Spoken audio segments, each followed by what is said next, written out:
tardes, mi querido Erwin. Doctor Erwin García, ¿cómo está usted? Buenas tardes. Estamos encantados de volver a poder participar en tu tan seguida y seguidores de tus alocuciones por esta vía de Instagram.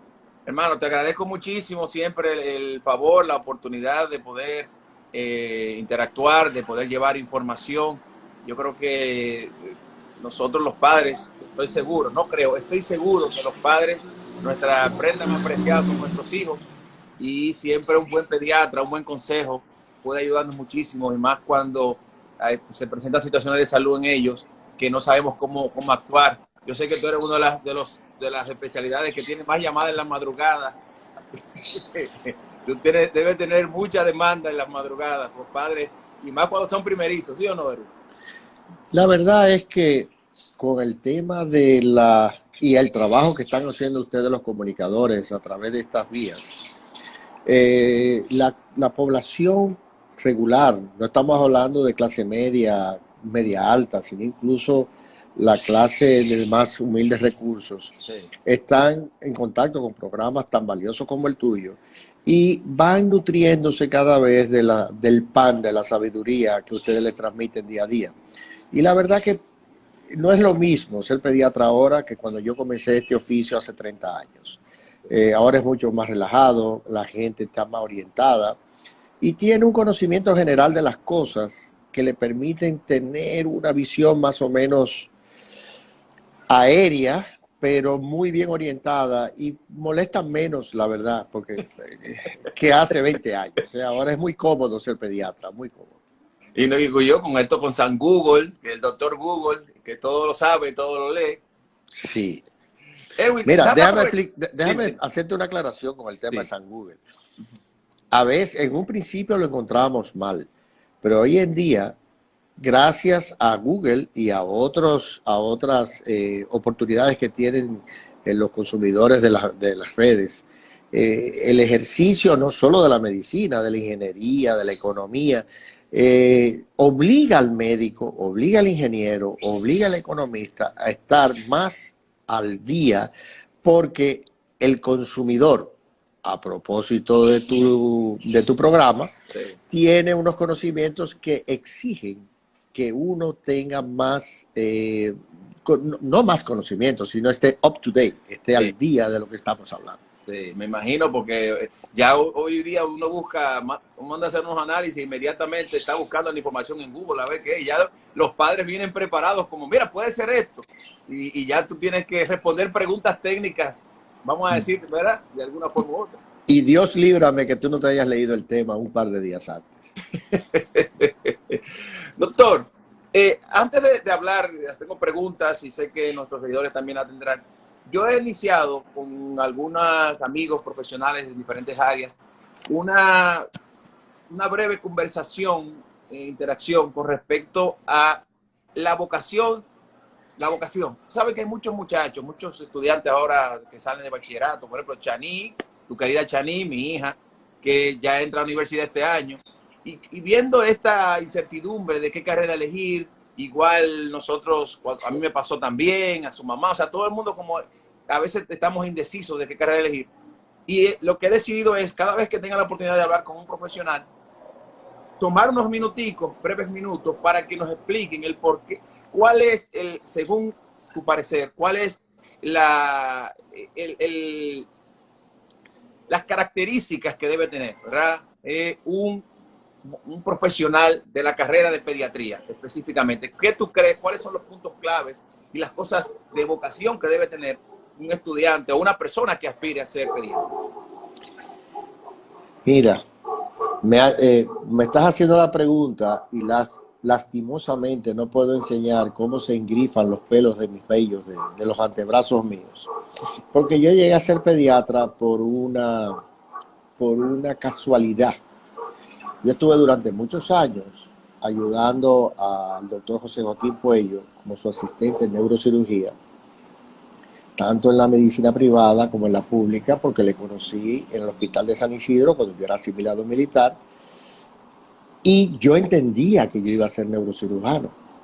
Por una cosa del destino, que no viene al caso comentar Sí. en estos momentos, yo me vi en la obligación de hacer pediatría y hoy en día yo miro hacia atrás y miro hacia adelante y nunca me imaginé ser tan feliz porque los niños son la alegría de un hogar, el futuro de un país, el tesoro de una nación. Y lamentablemente en los países como los nuestros, ambos polos, los niños como los envejecientes, son los grandes olvidados. Pero fuera de este comentario, yo diría que la vocación de pediatra, o sea, yo tenía muy claro que yo quería ser médico. Mi padre fue médico. Yo crecí en una casa donde el consultorio en aquel entonces de mi padre estaba en mi casa. Desde muy pequeño, pobres lagartitos y salamanquejas y saltacocotes que estuvieran en el patio de mi casa, yo los iba capturando, los anestesiaba con formol, los operaba, les ponía, los volví, los cerraba, los curaba. Y cuando yo me di cuenta que 2 o 3 de cientos sobrevivieron, yo dije, yo puedo ser médico. Pero eso es una cosa de rutina, pero la vocación viene precisamente con escoger una profesión o una subespecialidad conforme a los intereses del estudiante. Uno tiene que elegir o cambiarse tantas veces como sea necesario hasta uno poder encontrar el nicho en el que uno puede, ejerciendo ese oficio, ser feliz. La felicidad es el fin primordial del ser humano. Si uno estudia y se somete a profesores, a exámenes, a una serie de cosas, y al final no es feliz, no ha hecho nada. No es saber mucho de algo, sino saber lo que se tiene que saber y ser feliz en el ejercicio de eso. O sea que yo les exhorto a todos los que quieran estudiar pediatría que lo piensen bien, porque si bien es demandante, hay una satisfacción en lo personal que es, óyeme, eso es impresionante. Te voy a poner un ejemplo. Después de tantos años, yo me dejé la barba hace unos meses a raíz de la pandemia, donde nadie nos recortábamos el pelo, nadie nos afeitábamos, parecíamos los hombres de Neandertal, Cromañón. Y uno de los niños que fue al consultorio, cuando me vio se sorprendió porque no me había visto de esa manera. Y la pregunta que le hizo a la mamá, dice, mami, ¿pero cuándo tío Ervin creció? O sea, se puso viejo en 2 meses. Me chocó esa pregunta, seguro. No, eso es una de las cosas que más me ha divertido. Sí. Entonces, al final es eso, ser feliz, buscar el oficio o la especialidad, no en medicina, en ingeniería, sí, derecho, que uno vaya a sentirse cómodo y feliz ejerciéndola. Bueno, cuando hablan de vocación se dice que hacer, o sea, vivir de hacer algo que te gusta tanto que lo harías hasta de gratis. Eso es la definición de vocación. En la medicina pasa muchas veces. Sí. Pasa muchas veces. A diario nos abordan personas que necesitan de la mano solidaria y que uno no lo puede ver de otra manera como qué satisfacción poder ayudarlo. Te agradezco mucho esta breve, ¿verdad?, explicación de la carrera. Yo creo que es importantísimo. Ojalá que los padres que muchas veces influyen en sus hijos, que dirigirlos hacia las carreras, le presenten este pedacito a sus hijos para que entiendan realmente cuál es, y que ellos mismos vean, ¿no?, y veamos cuáles son los criterios que se deben tener para esta carrera de pediatría. Erwin, vamos entonces al grano con el tema de la pediatría, y hay muchos temas siempre interesantes, pero obviamente yo no puedo iniciar una conversación en tiempos de pandemia sin hablar de la pandemia y los niños. Por ejemplo, en el caso, leí el otro día que Brasil, preocupante Brasil, porque al parecer la variante de COVID de Brasil ha terminado con la vida de más de 1000 y pico de niños entre los 0 y 9 años. Eso están investigando, la OMS creo que mandó un equipo a investigar qué está pasando en Brasil con el tema de los niños, porque se supone que el COVID no es grave o letal para los niños. Pero estamos viendo que eso está pasando, y también me gustaría ver que tú me comentaras, República Dominicana, ¿cómo ves en consulta? ¿Ves niños COVID o te han llamado padres con niños COVID? ¿Cómo está esa situación en el país? Bueno, yéndonos directamente a al primer componente de tu pregunta, Sí, Brasil, como otras, en otras latitudes, no solamente Brasil está inmerso en un problema de mal manejo político, porque el problema del COVID, que el COVID no lo han manejado los médicos. El COVID se ha manejado por economistas, por políticos, por una serie de personas que no están malintencionadas, pero no saben de eso. Entonces, el presidente de Brasil, el señor Bolsonaro, así como lo que ha pasado en Estados Unidos con el anterior presidente, con el señor Donald Trump, ellos entendían que sabían de lo que estaba. Leían dos Twitter de algunos científicos y lo que le convenía lo tiraban para adelante. Y la verdad es que Brasil está pasando o está cosechando precisamente lo que sembró. Es un país de grandes poblaciones, de grandes movimientos sociales y que no han sabido en su momento tomar las medidas de restricción, de aislamiento social y de mascarilla. Se vino a usar mascarilla en Brasil prácticamente hace 6 meses, hace poco. Se sabe hoy en día, y estamos muy embarazados con el tema de la vacuna, porque el COVID no va a vencer a la humanidad. Nosotros vamos a vencer al COVID. La comunidad científica en la cual yo no me incluyo, porque yo no soy más que un operador, pero hay no cientos, miles de verdaderos científicos que están trabajando en buscar la solución a este problema. Pero no es un asunto de vacuna.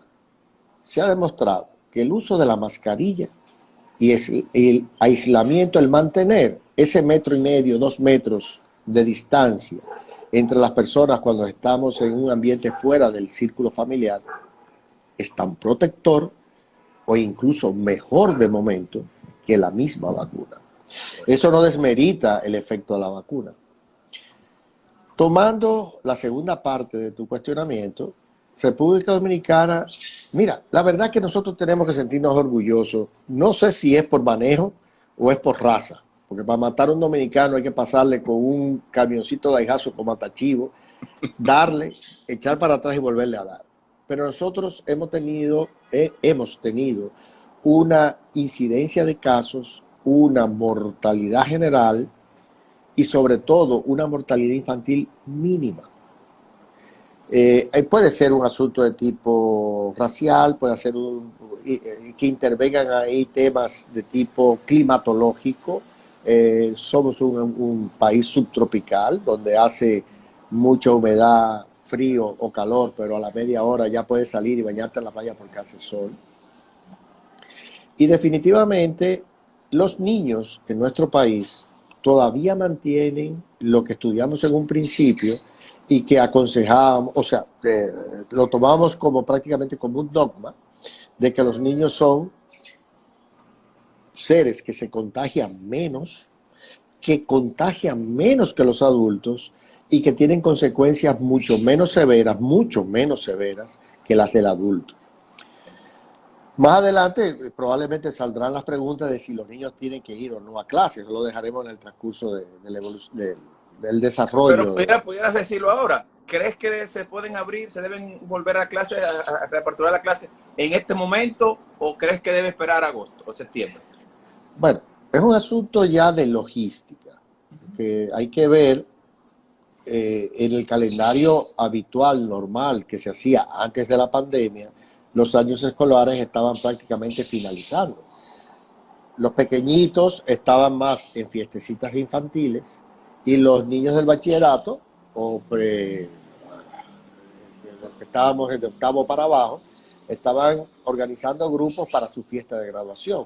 Escolarmente, el rendimiento de esta fecha en lo adelante no era realmente importante en cuanto al peso se refiere.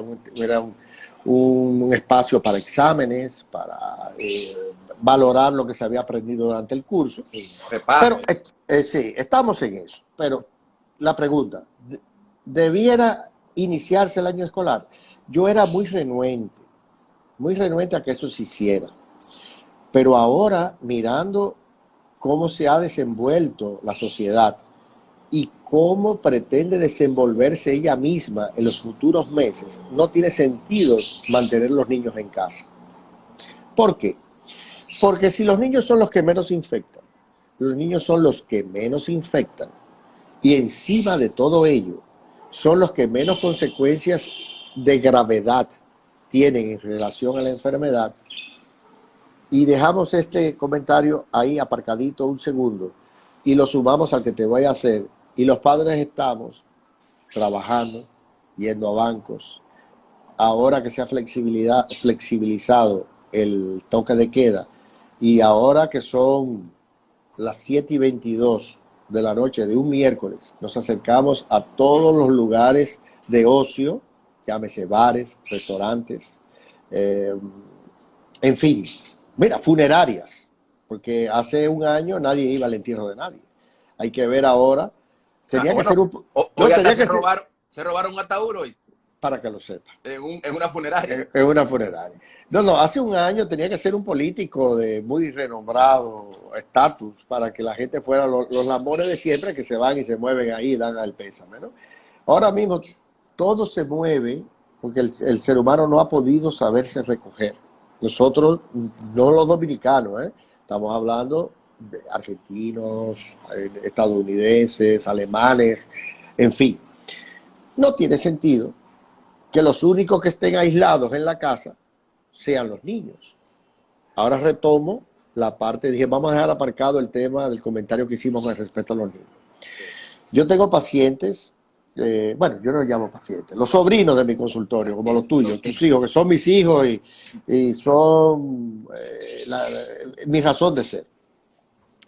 Yo tengo niños de mi corazón, de mi entorno, que están en manos de psicólogos y algunos de psiquiatras, porque ese aislamiento, ese cambio de vida tan radical que se hizo de un momento para otro, ha creado, como es lógico y natural, el efecto de estrés postraumático. Entonces, si tenemos una sociedad desacatada, como se dice con los jóvenes ahora mismo, porque vamos a seguir limitando a los niños. Ahora bien, eso no quiere decir que podemos abrir clases para que los niños se comporten, porque la diferencia entre un niño y un adulto es que un adulto es un irrazonable mayor y el niño, sí, el adulto es un irrazonable mayor. Los niños son razonables pequeños. Ya. Entendí. Irrazonable mayores. Mayores, y los niños son razonables pequeños. Sí, así Entonces, es. no podemos crear por dos razones. Una, para que no cambie ese efecto de comportamiento y se comporten como nosotros, que somos personas, seres grandes, que nos comportamos como pequeños. No podemos crear el ambiente para que ellos vuelvan a clase y no aprendan de esta pandemia, porque la pandemia no ha sido del todo mala. La pandemia, si la vemos, nos ha llamado a capítulos, a los adultos, lo que no lo hemos sabido comprender. Nos ha llamado a capítulos para que podamos conservar mejor el medio ambiente, para que tengamos una mejor higiene. La mayoría de las personas que han llevado rigurosamente el tema del aislamiento y las mascarillas tienen más de un año que no le da gripe. Tienen más de un año que no le da una infección de garganta. ¿Por qué? Porque se han cuidado y han mantenido las medidas de higiene.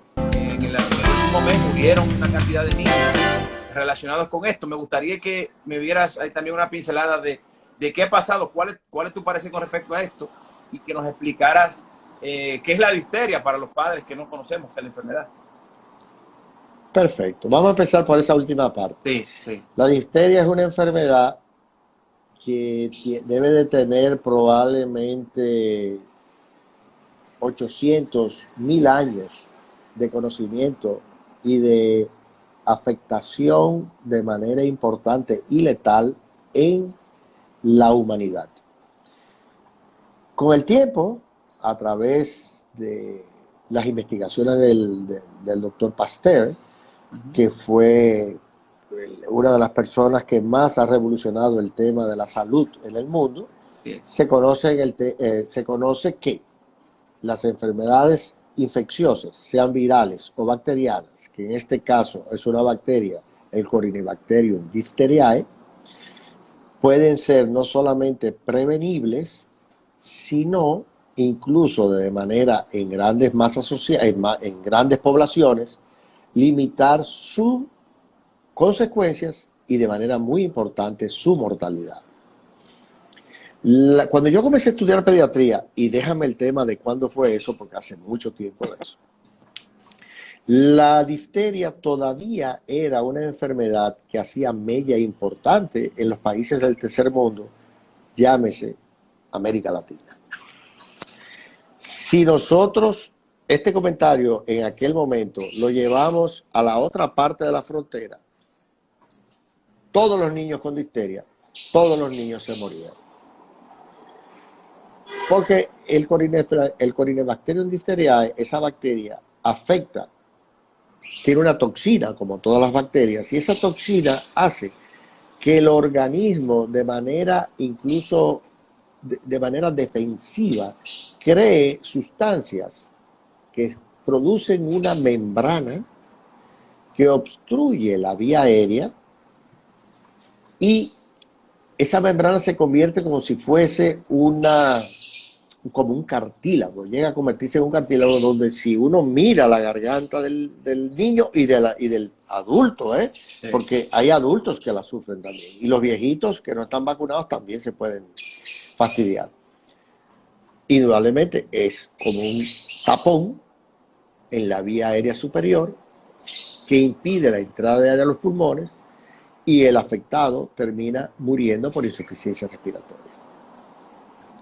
Esa enfermedad tenía más de 30 años en el tercer mundo, en las Américas, dicho sea de paso, controlada. Con el tema de la pandemia, y como era lógico pensar, porque esto no es algo que nos ha tomado a la comunidad médica, pediátrica, no nos ha pillado desprevenido, sabíamos que la gente, por miedo a contagiarse con el COVID, quedándose en casa, iba a saltarse las citas dentro del esquema de vacunación. Lamentablemente, eso ha tenido un nicho, como siempre. Pues digo lamentablemente porque el nicho es el de siempre. Es en el desposeído, en el infeliz, que por miedo, igual que el de la clase media o clase alta, no acudía a las comunidades de a los centros de vacunación, pero a diferencia de las dos anteriores, no tenían un sistema persecutor, que en este caso viene siendo el Estado, y decir, no, ellos no van a venir, vamos a salirlos a buscar. Porque así como yo y como casi todos los colegas de mi entorno, con más miedo que vergüenza, porque salimos a vacunar en nuestras consultas con el riesgo, yo que ya soy un viejito, con diabetes y una serie de cosas, salimos a vacunar a nuestros niños en la consulta sabiendo que corríamos el riesgo de contagiarnos de COVID. Pero a nivel público, teniendo las vacunas y de manera gratuita, la gente no acudía a vacunarse ni tampoco salían a buscarles. Todos los niños que se han afectado, sobre todo que son niños que vienen, yo te diría que el 90% más de los niños que se han afectado de COVID y su mortalidad es tan alta que han muerto de ello, son haitianos o hijos de haitianos recién llegados aquí.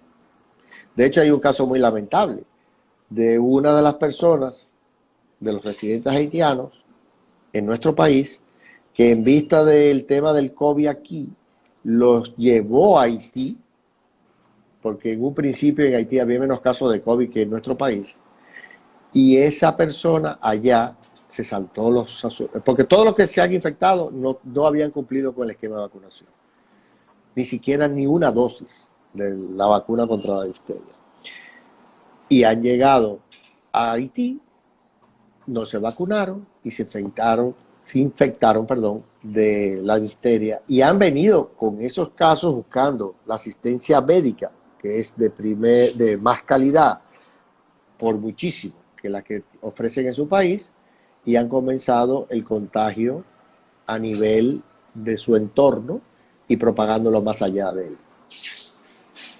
Déjame montarme entonces en el autobús de la vacuna, porque obviamente hablamos de la vacuna del COVID, que es importante, llegaron hoy 500.000, pero hablaste de la vacuna de la difteria.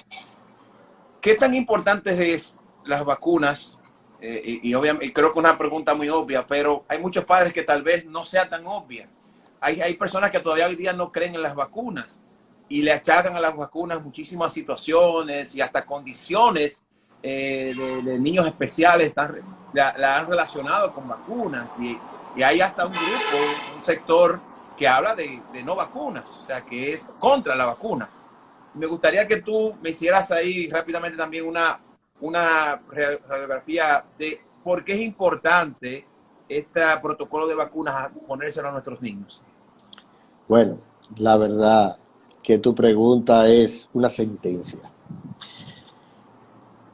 No nos vayamos antes de Cristo, vámonos año 1930, después de la Gran Depresión, Sí, en Estados Unidos. Estados Unidos, y que como todo, cuando Estados Unidos tiene gripe, el mundo le da neumonía. Así es. Entonces, si nos vamos a ese momento tan crucial de la humanidad, habiendo salido de una Primera Guerra Mundial y entrando en las postrimerías de una Segunda Guerra Mundial, donde murieron solamente de judíos, Alemania se cargó 20 y pico de millones de judíos, ¿no? Pues esa suma, una muerte, sea de adulto, de niño, envejeciente, óyeme, del gatito de tu casa, una muerte es algo que no tiene precio. Si bien en aquel momento donde murieron millones de personas, en aquel momento, por el tema de la no vacunación, por desconocimiento, por no tener la vacuna, murieron 3 veces más millones, o sea, 3 veces la cantidad de personas que murieron en la Segunda Guerra Mundial por enfermedades prevenibles por vacuna. Wow. Entonces, hoy en día, que disponemos de prácticamente todos los países del mundo, incluso hasta los más hundidos en la pobreza, disponen de programas de vacunación que son efectivos. Estos grupos que son antivacunas, yo no los quiero ver, porque yo soy siempre el defensor del diablo, ¿no? Pero yo no los quiero ver como malintencionados. Me gustaría creer que están desinformados. La vacunación, las enfermedades prevenibles por vacunas, es mucho más económica, mucho más segura y mucho menos costosa desde el punto de vista social, porque estamos hablando de muertes, pero vamos a hablar de las secuelas, una poliomielitis, un individuo que se queda, como decimos nosotros de manera coloquial, tullido, que en un país rico, en un país donde se le da importancia al enfermo, no tiene mayor consecuencia, porque siempre hay organizaciones que lo insertan dentro del mundo laboral. Pero nada más hay que ver 27 de febrero, con Máximo Gómez, con Tiradentes, con Abraham Lincoln, con Winston Churchill, con Núñez de Cáceres, con De Filló, todas esas personas que están arrodilladas, dando lástima, no solamente al que le pasa por al lado y le arroja una pequeña contribución a su pobreza y a su desgracia, sino a la sociedad misma, que no hay derecho que en este momento, no nosotros, en ninguna parte del mundo, haya personas que estén ahí por una enfermedad prevenible por vacunas. Qué bueno que tú lo comentes, señores. Cuando se habla de erradicación de enfermedades, no fue que se desapareció la enfermedad. No fue que de un momento a otro, no, es que las vacunas lograron que se disminuyera a una cantidad tal de que hoy día no se hable de esas enfermedades. Pero no fue, vuelvo y repito, fue por las vacunas. Yo creo que el éxito de la vacuna es haber erradicado muchas enfermedades que, como bien dice Erwin, son enfermedades muy peligrosas. Y en el caso de la difteria, volviendo al tema de la difteria, señores, teníamos años, hacía años que yo no escuchaba a niños, a nadie morir de difteria. Y este año, qué sé yo, 15, 20 niños murieron. O sea que, para que vean la importancia, ya tú explicabas el porqué, ¿no? De que ese brinquito que se le dio a esa vacuna del año pasado, que no debió ser, pero obviamente pues, tenemos una circunstancia que tampoco debió ser, que era la pandemia, pero y nada. Pero de verdad que es importante que dijeras eso de que, señores, hay que vacunarse, porque es el único mecanismo que tenemos de cuidar a nuestros hijos. Es una protección que le va a servir de por vida, la redundancia, ¿verdad? Pero no de difteria. Oye, difteria tiene la necesidad, una persona que tiene sus 4 dosis de difteria antes de los 4 años y sus 6 dosis de difteria antes de los 10, ni se va a enfermar ni se va a morir. Pero cuando digo no es difteria, es la gripe, es las vacunas contra el neumococo, el polio. Mira, por ejemplo, en Estados Unidos, que es un país que todo se mide en función de su economía y de lo que deja o produce. Todo, dicho sea de paso. Todas las estadísticas del mundo tienen. ¿Hasta cuándo se ha muerto de comer pan del redondo? No, miden los pensamientos. Miden los pensamientos. Entonces, al final, una enfermedad tan sencilla como una gastroenteritis, vómitos y diarrea, para que nos entendamos. La causa de gastroenteritis más frecuente en los niños menores de 8 años es el rotavirus. Es un virus que afecta, y a los mayorcitos también, a los viejitos, a los envejecientes les da y les pega duro, ¿no? De los dos extremos. Sí. Sí, en los dos extremos de la vida. Pero ¿qué pasa? Que como los estadounidenses lo miden todo, se dieron cuenta que la principal causa de ausentismo laboral y por tanto de una baja notable en la producción dentro del rodamiento productivo de esa nación poderosa era el rotavirus. ¿Por qué? Porque el niño, pero el niño no trabaja. Claro que trabaja, porque cuando el niño le da la diarreíta, la gastroenteritis, que tiene que ir al hospital o se tiene que quedar en casa, el papá y mamá, que en esos países no hay servicio, no hay nana, no hay... Bueno, aquí también, ¿eh? El obrero que va a Metaldón a trabajar no tiene un servicio en su casa. Si está enfermito el niño, tiene que quedarse cuidándolo, yendo al hospital. O sea, esa huella que deja el rotavirus, son millones de casos por año en nuestro país. En la clase social media alta que se vacuna contra el rotavirus, y ahora que está esa vacuna dentro del programa de vacunación del sistema de salud pública, ha disminuido notablemente. No estamos solamente hablando de ausentismo laboral. Hay niños de esos que por deshidratación, por llegar tarde, por no tener cómo bajar de la loma al hospital, mueren en el camino. Entonces, una vacunita que se da bebida, que es oral, puede salvar no solamente vidas, sino la producción de un país, de una nación. Señores, estamos hablando con el doctor Erwin García, quien es pediatra. Y ahí, mira, Erwin, permíteme mandar un saludo a dos de las mujeres más importantes de mi vida que están ahí. Dos de ellas, que son Patricia Toribio, mi hermana, y debajo está mi madre, doña Altagracia Paulino, que están en sintonía. Patricia, quien también sus hijos son tus sobrinos. Mi respeto para tu madre y mi cariño incondicional para Patricia. Erwin, vamos a hablar de fiebres.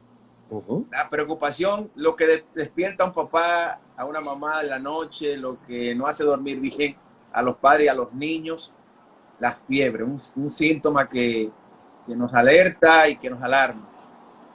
¿Qué hacemos? ¿Qué puede ser una fiebre en un niño que se da con mucha frecuencia? Y más los niños, Erwin, cuando más desespera es cuando son niños que todavía no hablan, niños que todavía no expresan nada y da esta fiebre y este malestar. ¿Qué puede ser y qué debemos hacer? Lo primero, los niños hablan y hablan mejor que los adultos. Vamos a ver. Corrígeme. ¿Por qué? Porque cuando tú vas a un médico, vas a tu médico de cabecera, por un dolor de cabeza, tú comienzas a filosofar a través de tu dolor de cabeza de lo que tú entiendes que es tu dolor de cabeza. El niño no. El niño no dice que le duele la cabeza. llora, está irritable, y cuando tú le mueves su cabecita, él manifiesta más irritabilidad, más dolor. Quiere decir que cuando un niño se manifiesta, el diagnóstico o el acercamiento diagnóstico está mucho más orientado que el de un adulto. La fiebre es el mejor aliado que tienen los padres y el pediatra o el médico en relación a sus pacientes. Primero, es un sistema natural de aniquilación del germen, ya sea viral, bacteriano, fúngico, o sea, micótico, hongos, parasitario, que está causando el proceso. O sea, la fiebre es una respuesta, es un mecanismo de defensa del cuerpo. Claro, cuando hay algo que invade tu organismo, no importa su género, el organismo entiende que hay un cuerpo extraño. Ese cuerpo extraño, y él dice, bueno, ¿qué hago? ¿Me defiendo o me quedo tranquilo? No. El instinto de conservación en la especie animal, pero no estoy hablando del ser humano, del mono, de la vaca, es no. Mi instinto de conservación va primero que todo. Lo primero que yo tengo que hacer es mandar los soldados al sitio por donde entró el pajarito, el virus, la bacteria. Y hay un fenómeno de células, de citoquinas, ahora que a raíz del tema del COVID, que la cascada de citoquinas, una serie de cosas, que acuden como los cacos negros cuando hay una revuelta a nivel popular que manda a la policía a los cacos negros a resolver el asunto. Eso conlleva a que, por un lado, los pirógeno es una sustancia que causa aumento de la temperatura. Por un lado, los pirógenos que causa el agente patógeno aumenta la temperatura, pero por otro lado, la primera línea de defensa celular e incluso humoral que tiene el organismo aumenta la temperatura para una razón. Cuando tú ordeñas una vaca, ¿qué es lo primero que tú haces con la leche antes de bebértela? ¿La hierves? La hierves. ¿Por qué? Porque el calor mata a las bacterias. Entonces el organismo tiene diríamos, un autoclave del proceso. Se calienta para matar la enfermedad. Por otro lado, es una alarma, una alerta, en donde tanto el adulto como el niño, a través de sus padres, se percatan de que hay algo que no está funcionando bien. La fiebre es tan beneficiosa, en el caso de los niños, que los pediatras aconsejamos, si no hay signos de malignidad, como podrían ser vómitos que no paran, irritabilidad que no cesa después de haber dado un analgésico, un antipirético. Antipirético es lo que baja la temperatura, o que el niño está fuera de control. Si no hay nada de eso, aconsejamos esperar 48 o 72 horas. Tú lo sabes muy bien. Cada vez que, preocupado como buen padre, espérate, mira, hablamos el domingo, porque ahora hoy es miércoles, vamos a empezar sábado, domingo. Si la niña no tiene ningún cuadro de gravedad, síguele bajando su fiebre, hidrátala bien, no la lleva a la escuela. Disculpa que interrumpa ahí. Ajá. Hablaste de bajar la fiebre. Y tenía una de las preguntas que tenía, y la voy a aprovechar ahí que dijiste eso. Entonces, ¿sería bueno dejar que el niño sude la fiebre, como se dice de manera coloquial, que sude la fiebre él solo? ¿O es necesario, como en muchos casos, por ejemplo, hay padres que utilizaban el pañito, un poco de agua para bajar, unos pañitos mojados? ¿Recomiendas entonces qué? ¿Dejárselo o bajarle la fiebre? Bueno, ¿dejar que la sude o bajársela? Depende de muchas cosas. Si el niño no tiene antecedentes de convulsiones, es esencial, no necesario, es esencial que el niño tenga su proceso febril y que se defienda su organismo ante el proceso infeccioso y la misma fiebre de manera espontánea. Lo de los pañitos hoy en día tiene su connotación. Nunca pueden ser fríos, nunca se le puede poner hielo, nunca, que le quede claro a tu audiencia, usar alcohol, porque dale un baño de alcohol o berrón, que aquí se usaba mucho el berrón antes. Sí. No sé si lo usan todavía, pero antes usaban berrón. Sí, no, todavía se usa mucho. Sí. La piel del niño es una esponja. Hay condiciones o enfermedades que cuando uno era pequeño no escuchaba y hoy día se escucha mucho. Por ejemplo, que alergia al gluten. Muchísimas cosas. Una de ellas es la intolerancia a la lactosa. Yo nunca he escuchado, de pequeño nunca escuché eso, pero hoy día y veo que Lucy Espinal hace una pregunta sobre respecto a eso. Dice, la intolerancia a la lactosa que hacen estos niños ahora, ¿a qué se debe? Mi nieto lo están tratando, un pediatra gastroenterólogo, por esta situación. Y ciertamente, ¿qué está pasando? Es que hay más información sobre estas enfermedades hoy día, se conocen, que antes no que se conocían, o son enfermedades que con el tema de las dietas o qué sé yo, han estado floreciendo más en estos tiempos. Ambas cosas, ambas cosas.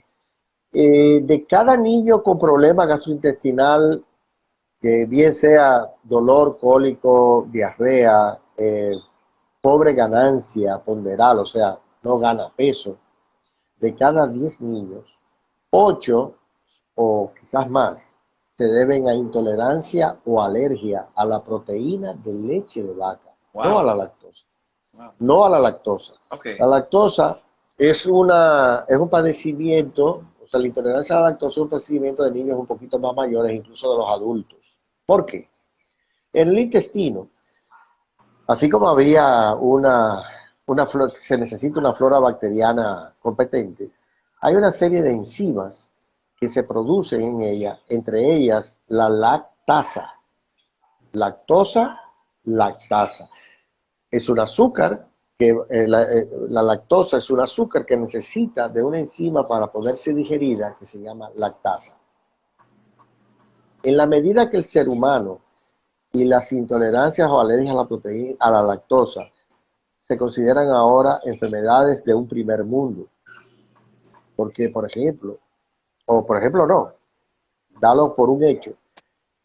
Cuando hablamos de la depresión del año 30, consecuencia de una Primera Guerra Mundial, de una Segunda, donde no había vacas, porque o morían por los bombardeos o no había quien la ordeñara, la gente no bebía leche.